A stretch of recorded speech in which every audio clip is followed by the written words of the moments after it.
državnozborske volitve 2026 so vse bližje. Do njih nas loči še približno pol leta. V današnjem videu se bomo posvetili prvim predvolilnim zavezništvom in partnerskim pobudam, ki že nastajajo pred volitvami. Da lažje razumemo trenutno dogajanje, pa se najprej na kratko ozrimo na razplet zadnjih volitev v državni zbor in tedanja zavezništva. V državni zbor se je na volitvah 24. aprila 2022 uvrstilo le 5 strank. 15 kandidatnih list pa je ostalo pred pragom parlamenta. Poleg SNS, Resnice, Piratov, Desusa, tudi vse 3 predvolilne koalicije. Gibanje Povežimo Slovenijo, ki je nastajalo od januarja 2021 dalje in ga je sestavljalo 5 strank. Slovenska ljudska stranka, Zeleni Slovenije, Nova socialdemokracija, Nova ljudska stranka in, konkretno, je bilo med njimi najbližje prestopu praga. Kljub optimističnim napovedim anket se bodo v parlament zagotovo uvrstile še 4 stranke. Socialni demokrati, Levica, Nova Slovenija in Povežimo Slovenijo. In še bolj njihovih članov. Jaz bom z mojimi kolegi dobil več kot 10 in jaz bom odločal, koga bom povabil v vlado. Je gibanje na koncu s 3,40% glasov ostalo zunaj parlamenta. Podprla ga je sicer 40.000 volivcev, a zaradi premočnega efekta svobode, ki jo je obkrožilo preko 400.000 ljudi, to ni zadoščalo. Gibanje je po volitvah razpadlo. Skupno listo sta oblikovali tudi stranki Naša prihodnost in Dobra država. Slednjo je prav zaradi napovedi dotičnega sodelovanja zapustil ustanovitelj in dotedanji predsednik Bojan Dobovšek. V kampanji so kot prvo in glavno volilno zavezo izpostavili boj proti korupciji. Skupna lista na volitvah ni bila uspešna. 20.000 glasov je zadoščalo le za solidno financiranje iz državnega proračuna. Zavezništvo je po volitvah razpadlo, saj je Dobra država pristopila k sodelovanju s prenovljenim Desusom in se maja letos z njim združila v stranko generacij. Kot zadnje in najmanj znano zavezništvo je na volitvah nastopilo še Zavezništvo Osvobodimo Slovenijo. Združevalo je manjše zunaj parlamentarne stranke, kot sta Zedinjena Slovenija Andreja Šiška in Stranka slovenskega naroda, ter posamezna državljanska gibanja. V ospredje so postavili svobodo odločanja pri cepljenju ter slovenski narod na prvem mestu. Koalicija je imela velike težave pri vlaganju kandidatnih list. Te so jim na koncu odobrili le v 3 od 8 volilnih enot. To mi še enkrat predlagamo, edino možno rešitev, da bo stvar šla naprej tako, kot je treba. To pa je takojšna, brezpogojna zaustavitev vseh dejavnosti v zvezi z volitvami. Temu primeren je bil zato tudi volilni izid. Tudi to zavezništvo po volitvah ni bilo več aktivno. Zdaj pa se vrnimo v sedanjost. Prvo zavezništvo prihajajočih volitev je koalicija Levice in Vesne zelene stranke. Dogovor je bil sklenjen 17. junija letos. Tisto, kar nas je mogoče na začetku še malo, nam je bila mogoče na začetku malo grožnja, smo na koncu ugotovili, da je pravzaprav naša priložnost. Politični prostor začnemo oblikovati in pa ga zapolnimo z levo, zeleno politiko kot glavnim odgovorom na izzive današnjega časa. Obe stranki pravita, da bolj kot za predvolilno matematiko gre pri povezovanju za programsko sorodnost, zlasti pri zelenih in socialnih politikah. Tako pa v zavezništvu politični komentator Edvard Kadič. Je Levica svojo revolucionarno, hardcore, rdečo, komunistično retoriko nekako izpela, kar pomeni, da išče odboj od skrajnega levičarstva proti sredini in ji to Vesna daje. Šlo naj bi za združevanje pod taktiko Roberta Goloba, so namigovali mediji. Robert Golob zagotavlja financiranje vseh teh ideoloških transformacij. Ne? To se pravi, Levica dobi s tem preživetje na političnem prostoru, Vesna dobi možnost vstopa v državni zbor, ne? In dajmo reči, da se ta možnost proti zdajšnji poziciji bistveno povečuje. Kadičevo teorijo potrjujejo tudi prve meritve javnega mnenja. Agencija Nina Media je v raziskave vključila napovedano skupno listo, ki bi dobila od 4,5 do celo 7% glasov. Preprečevanje razdrobljenosti je za levi pol tu ključno, saj tako Levici kot Vesni posebej javnomnenjske ankete zadnje leto niso bile preveč naklonjeno. Socialni demokrati, pa Logarjevi demokrati in neparlamentarna Resnica. Manj podpore beležita kar dve parlamentarni stranki, Levica ter Nova Slovenija. Podpora stranki Levica je navdado zaradi podpore višanju obrambnih izdatkov ter zaradi dvomov v uresničevanje obljub o gradnji stanovanj in dolgotrajni oskrbi. Na drugi strani pa Miha Kordiš, ki ustanavlja stranko Mi socialisti. Tako zadevo ocenjujeta politična komentatorja Igor Lukšič in Peter Gregorčič. Jaz mislim, da Miha Kordiš je retorično močan in predvsem v finalu lahko ogrozi vstop Levice v parlament, ampak da po drugi strani je pa že toliko iz sebe naredil enega klona, da če se bo stranka potrudila, da bo lahko prišla v parlament. Levica postaja vse bolj sistemska stranka in s tem, če ne bo zajedla v telo SD-ja, namreč postaja vedno bolj podobna SD-ju, potem bo imela težave, ker bo Kordiš zagotovo odnesel odstotek ali dva, kar bi lahko bilo za njih usodno. Levica si svoje odstotke želi reševati tudi s spremembami v vodstvu. Asti Vrečko se kot sokoordinator pridružuje nekdanji vodja stranke Luka Mesec. S tem se bosta oba dela zavezništva na volitve podala, s moškim in žensko skupaj na čelu stranke. Naslednje zavezništvo sestavljata dve manjši zunaj parlamentarni stranki, Nič od tega in Za zdravo družbo. Nič od tega je bila ustanovljena pred evropskimi volitvami 2024. Za vodje stranke so bili izbrani nekdanja poslanka Levice Violeta Tomić, aktivist Boris Žul in Rok Gros, ki je stranko kmalu po volitvah zapustil zaradi izdaje zaupanja.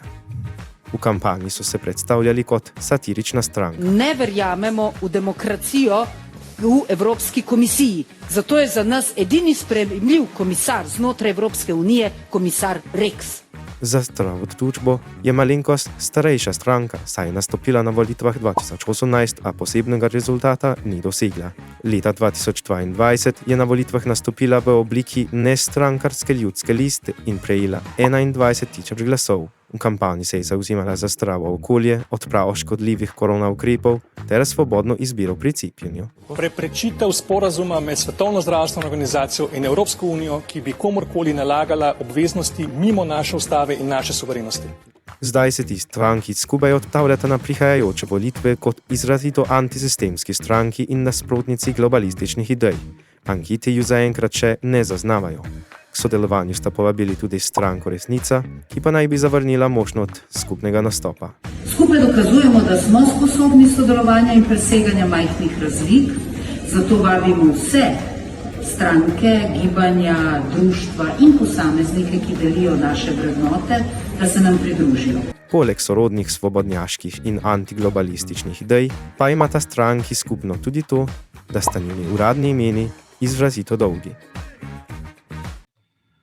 Povezovanje pa se obeta tudi na desnem polu. Slovenska ljudska stranka po neuspehu Povežimo Slovenijo, predstavljenem v uvodu videa, zdaj išče močnejše partnerje za preboj v parlament. Ampak mi smo ugotovili, da je izjemno pomembno, da zagarantiramo glasove, da glasovi ne bodo izgubljeni, kar pomeni nujno sodelovanje. Marko Lotrič je fejst človek, jaz mislim, da razumni ljudje se med sabo lahko marsikaj dogovorimo, tudi organsko nekako nam je blizu, in za svojim načinom razmišljanja. Ali bo to privedlo v nek trojček, SLS, Fokus, Nova Slovenija ali pa četvorček s pridruženimi še demokrati, morda tudi Ruparja zraven. To pa mislim, da vseeno nekaj mesecev časa je še, ni veliko časa, ampak tukaj je pa potrebno tudi testirati teren in potem videti in pragmatično se tudi odločiti. V igri so torej Nova Slovenija, stranka Fokus Marka Lotviča ter Glas upokojencev Pavla Luparja. Če se vse štiri res povežejo, lahko dodamo še ostanke Povežimo Slovenijo, Zeleni Slovenije Andreja Čuša ter Nova socialdemokracija Andreja Magajne in dobimo nekakšen demos 2.0. To pa o možnem sodelovanju pravijo v vodstvu strank NSI in Fokus. Cilj pa mislim, da je skupen, in sicer da pripeljemo to skupno vrečo desne sredine, čim več odstotkov, ki bi pomenili razvojno koalicijo. In ne stremim samo k temu. Bomo pametno se pogovorili z programsko, bom rekla, sorodnimi strankami, ker izključujemo res nikogar, da lahko dobimo kar lep procent. Škoda je vsakega glasu, ne vsakega procenta, ki bi se zgubil zaradi nekih kaj pa vem, lahko rečemo nekih naših egov, ki bi na vsak način želeli pripeljati svojo stranko na volitve zato, da bodo nekak minorni igralec tam. Mi govorimo lahko tudi o različnih civilno-družbenih organizacijah, ki danes niso politične stranke, so pa zelo aktivne in konzervativnih strani je takih kar nekaj, ne? Na drugi strani tudi v političnih strankah. Ta sredina ali pa desna sredina je tista, ki, bom rekel, se mi zdi precej zdrava v nazorih. Povezovanje je več kot pomembno za desni pol, če ta želi imeti po volitvah 46 glasov v državnem zboru. Tekma je po besedah komentatorja Sebastiana Jeritiča še zelo odprta. Jaz bi rekel, da je tako zelo odprta zadeva. Od ankete do ankete... Ne govorimo nekaj Pompejča za mesec dni nazaj, ne? Ja, ampak jaz mislim, da po vseh teh anketah, tudi če upoštevamo, lahko še kakšna stranka dol, recimo, ko pride Prebilič, noč se malo spremenijo neka razmerja, ne? Jaz mislim, da je tekma še zelo odprta, no? Prej bi rekel, da je v tem trenutku upoštevajoč propagandni aparat v prednosti Robert Golob, zato ker je na poziciji oblasti. In videli smo že v teh letih, da jim ni tuje zlorabljati pozicijo oblasti in zlorabljati državne aparate. Del SLS pa se po poročanju medijev zauzema celo za nastop na skupni listi z SDS Janeza Janše. Med vidnimi pobudniki je župan občine Certje na Gorenjskem Franc Čebulj, ki naj bi si prizadeval kandidaturo v okraju Kranj 3. V slednjem je doslej vedno kandidiral Branko Grims, ki pa sedaj sedi v Evropskem parlamentu. Spomnimo, leta 2022 je Čebulj v tem okraju kandidiral na listi Povežimo Slovenijo. Rezultat pa sledeč. Novinar in politični analitik Peter Merše v analizi ocenjuje, ukoliko bi tam kandidiral Čebulj, ki je letos dopolnil 73 let, bo čez 4 leta okrajina lahko znova na razpolago Grimsu. V primeru sodelovanja za SDS bi tako Čebulj dobil zanesljiv okraj, Grims možnost, da v njem kandidira naslednjič, Janša pa nepremočne konkurence znotraj pola. SDS ne bi sicer v okraju Kranj 3 po poročanju več virov zastopala podcasterka in podpredsednica podmladka stranke Karin Planinšek. Kot zadnje zavezništvo je tu še nacionalno-domoljubni blok, ki ga snujeta Dejan Kaloh in Andrej Šiško. Stranke, ki jih vodita, Suvereni in Zedinjena Slovenija, sta sodelovanje napovedali ob predstavitvi politične akcije Sloexit. Namesto bi se mi sami branili, se pravi ščitili naše meje, zdaj pristajamo na diktat Bruslja, ki nam bo te migrante dobesedno privažal sem, brez da bi lahko slovenska država kaj na to temo rekla. Še enkrat poudarjam, to je povsem nedopustno, kajti ko ne znaš več braniti svojih meja, ko ne znaš več ti sam določil, kdo ti bo vstopil v državo, je naša suverenost praktično že izgubljena. Z gospodom Šiškom smo tista iniciatorja, ki smo rekla, da se more ta suverenistično-nacionalni blok politični povezati. Povabili bomo vse politične stranke, vse politične organizacije, ki nosijo, da tako rečem, Slovenijo v srcu, z enim samim ciljem uspešno nastopiti na naslednjih državno-zborskih volitvah in vstopiti seveda v parlament z več kot 4%, kar mislimo, da je realen cilj. Bistveno je naslednje, da naša domovina in naš narod postaneta to, kar si bi vsak razumen človek želel, nekaj perspektivnega, nekaj, kar bodo ponosni naši otroci in naši vnuki. Mi smo dolžni to zagotoviti in na nas je, da to izvedemo. Ne pozabite, da iz kavča se to ne da narediti. Moramo se povezati, moramo stopiti skupaj. Stranki se v zadnjih mesecih redno srečujete na različnih dogodkih, denimo na pikniku domoljubov ter praznovanju Dneva suverenosti. Vključena je tudi Stranka slovenskega naroda, ki je s Šiškom že sodelovala v predstavljenem zavezništvu Osvobodimo Slovenijo. Vse vlade, tako leve kot desne, so našo ljubo državno premoženje v zadnjih desetletjih razfulčkali, razprodali.